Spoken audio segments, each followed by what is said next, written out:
earns her sentence, and Botham Jean's family is already forgiving her for murder. I don't know if it's possible, but can I give her a hug, please? First, Botham Jean's brother in court. Tonight, his father sharing that he would like to be Amber Guyger's friend. And for the first time, we will hear from Guyger's defense team. Good evening. It's 10 o'clock. I'm Doug Dunbar. Thanks for being with us. Here's what we know right now after this whirlwind day wrapping up the Amber Guyger trial in Dallas. Guyger tonight, as we do the show, is in the Lew Sterrett Justice Center this evening, her second night in jail after being convicted and now sentenced of shooting and killing Botham Jean inside his own apartment a little over a year ago. At some point, Guyger will then transfer into the state prison system to begin serving her 10-year sentence. Her attorneys still do have the right to appeal. Every angle of today's sentence with live TV coverage as we get underway tonight. We'll start with Aaron Jones, who was with Botham Jean's family this evening at church. Aaron, people everywhere, somewhat shocked, I can say, when Jean's brother showed Amber Guyger so much compassion in court, that video we've seen. But tonight, the father shared words about her that you just would not necessarily expect to hear.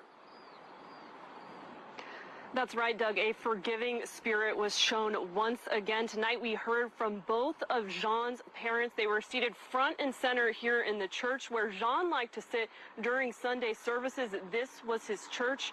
We heard from both, first his father, then his mother. His mother said that the last year has been like sitting in the eye of a hurricane. She told Dallas citizens they now need to fight for change. They saw a contaminated crime scene. While John's father says in prison, Amber Guyger will have the time to reflect on what she did. The center point of tonight's service was their youngest son's interaction and embrace with Guyger in the courtroom today. The video was played, and John's youngest brother said that he forgives Guyger for murdering his big brother and hopes she dedicates her life to God. I'm not really surprised, because I know how I be raised. And I think the Holy Spirit is working. I'd like to become a friend at some point in time. I think I have the ability to do it. I can be a friend. And I would like to be a friend despite my loss. But God is good. That's why I make Christians. So I appreciate what Grant did. Inasmuch there are consequences for every action. Forgiveness for us as Christians is a healing for us. But like my husband said, there are consequences. That's right. I will leave my forgiveness to Amber to myself. And what Jean's mother says that she wants to see now is for her son's legacy to live on. She told people who attended tonight's service that she hopes that they contribute to the foundation that was created in his honor, saying they will help people in need. Reporting live in Dallas, Aaron Jones, CBS 11 News. Aaron, thank you so very much. A little bit earlier at the courthouse today, we also heard from Allison Jean, the mother of Botham, who said then that her son did not have to die. She openly criticized the Dallas Police Department for its policies and how officers are trained. But she said then, and continues to say, she will move forward as well. Our life must move on with change. That's right. You gotta fight first. There's gotta be a better day. And that better day starts with each and every one of us. Not everybody agreed or were comfortable with this sentencing today. Roughly 24 people marching tonight in the streets of Dallas, this in protest of the 10-year sentence. At one point, the group here locked arms. They did block the intersection of Riverfront and Commerce right near the courthouse, but all was peaceful. They called for the city to listen to Botham Jean's mother, who called for change within the Dallas Police Department. Okay, so y'all just heard that bullshit right there.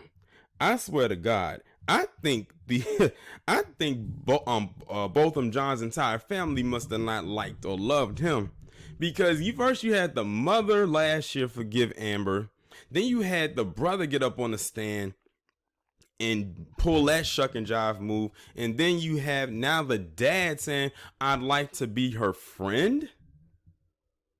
Now, I know I said I was done talking about this, but when I saw this, I said I could not let this one slide. Like, you want to be friends with the bitch that murdered your son? Are you kidding me? It is taking a lot of restraint right now for me not to throw my phone across this damn room. The shit is ridiculous. This is crazy. And the lamestream media is going to continue to perpetuate and push this shit out there to send this president that we are nothing but a weak ass forgiving for every goddamn thing that comes our way, no matter how harsh it is, type of people.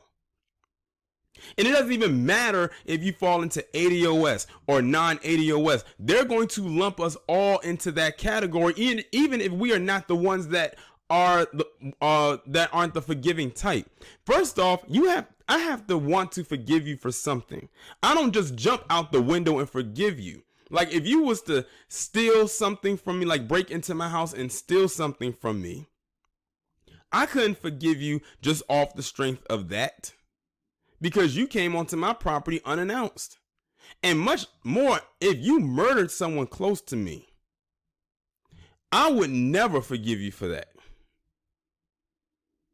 The only way I could forgive you is after you're gone, because then that means a life for a life. The debt has now been repaid. And even then, it might take a while for me to so-called forgive you.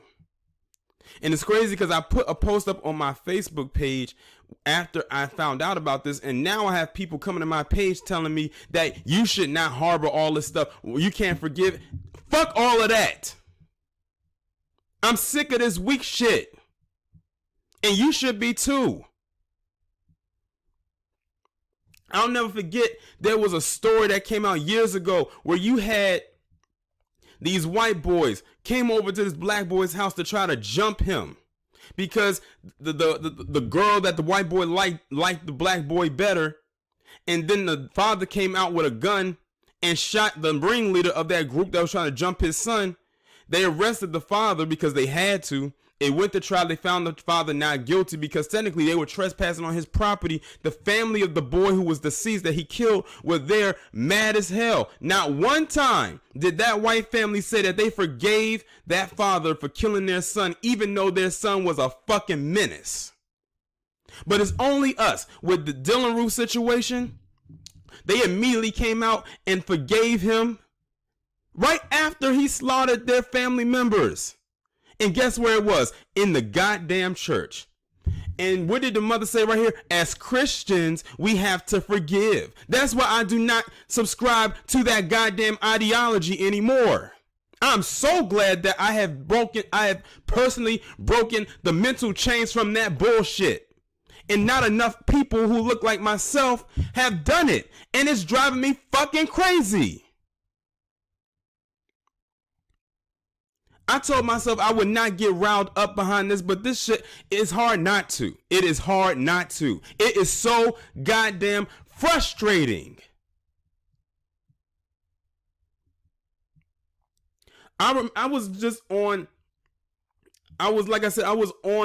Instagram, and someone posted up screenshots from 4chan. Those goddamn fools over there are rejoicing in the fact that this coonism is going on. They saying, damn, even niggers are not accepting of niggers now. That's basically what they were saying. A whole bunch of other bullshit, because you know it's nothing but a bunch of empty-headed idiots over there anyway. But the fact of the matter is they get off on this shit. This is entertainment for them. And some people do not see it, or they do see it, but they choose to still be naive. I don't know what the hell it is going to take for people to realize what the fuck is going on and what we're up against. I swear I told you, mental enslavement has probably had to be one of the worst form of slavery that could have ever fallen upon a group of people. They knew exactly what they were doing back then when they gave us that damn Bible.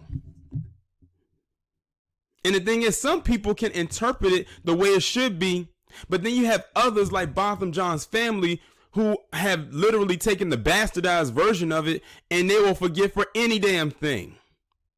And I want to know, is this family getting some kind of money? Are they getting a settlement? Because if so, this wouldn't surprise me as to why they're saying the shit that they're saying. that they will put money over their own deceased son's life. Going up there to hug that bitch, or talk about you want to be her friend, or you want to forgive her. Fuck all of that. It's no way I could ever be friends with someone who murdered someone who's close to me. You got to be out your goddamn mind. It's no way I would run up to this bitch and give her a hug. And then after he hugged her, I don't know if y'all heard it in the background, but they were clapping. They were applauding that. You even had some white people in the courtroom looking at it like, I'm so confused right now. Why did you just hug this woman who just got convicted of murdering your brother? Like they were confused. Why is that? Because they know not to forgive every goddamn thing. They won't even forgive their own if something bad falls upon them from someone who looks and identifies as they do. But us, it's the complete opposite. You will forgive someone who doesn't look like you for the shit that they do to you or someone close to you. But when it comes to us, you'll hold a grudge forever. That Justine chick, do you think that the family of her fiance, and whoever was related to her are forgiving Muhammad Noor for killing her? Those two cops that killed Jeremy Martis, do you think the family of that boy forgive those cops for that, even though it was an accident and it was more so the fault of the dad than anything else? No, it's only us. This forgiveness shit is an indictment on us as a people, as a collective, whether you are ADOS or not. And the thing is, I can lump us in together with that. That's one thing I can say we all have in common. Both, the non-ADOS and the ADOS, we are quick to forgive some motherfuckers that don't need forgiving. That's where we kind of intertwine.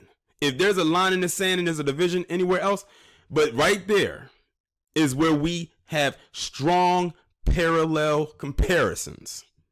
And the shit is fucking disturbing, disgusting, and I am so beyond this shit. I don't give a fuck who feels some type of way about the shit. I'm over the shit.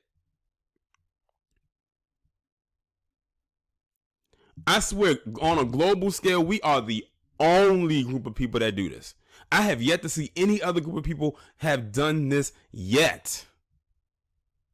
And if they have, please point them out to me. And I'm going to need to at least see 10 examples of it. Because we've seen way more than 10 examples for us. I'm just asking for 10 for any other group. It doesn't matter who they are. As long as they don't identify as black, it doesn't matter. I bet you won't find it, because it's like finding a needle in a goddamn haystack.